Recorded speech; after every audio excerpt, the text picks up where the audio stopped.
Already fix అయిపోయాడు. అంతేనా? అంతే కదా. ఇంక ఇందులో జనసేన డిమాండ్ లేవు పాపం. కాకపోతే ఏంటంటే రాజ్యసభలో కూడా జనసేన పేరు వస్తుంది.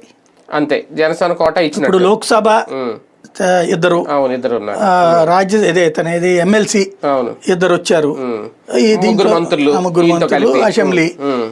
రాజ్యసభలో కూడా ఉంటే నా బ్రాండ్ ఉంటది అన్నటువంటిది ఆయన ఆశ.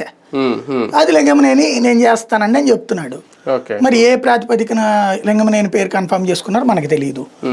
లింగమనేని అయితే ఓకే. అక్కడ బీజేపీని ఏమైనా ఒప్పించారా రాజ్యసభ సభ్యుల విషయంలో? పశ్చిమ బెంగాల్లో గెలుపు తర్వాత, మన హైదరాబాద్ గెలుపు తర్వాత వాళ్ళ ముందు నుంచి 2 మాకు కావాలి అడుగుతున్నారని, కానీ ఇప్పుడు 1కి రావడం ఏమైనా ఒప్పించారా? నేను విన్నదైతే 3-4 నెలల క్రితం 3 అడిగారు వాళ్ళు. 3 మా దగ్గర, 1 మీరు తీసుకోమని. తర్వాత పవన్ కళ్యాణ్ వెళ్ళి కలిసి వచ్చాడు, నడ్డా, అమిత్ షా. అప్పుడు 2-2కి వచ్చింది.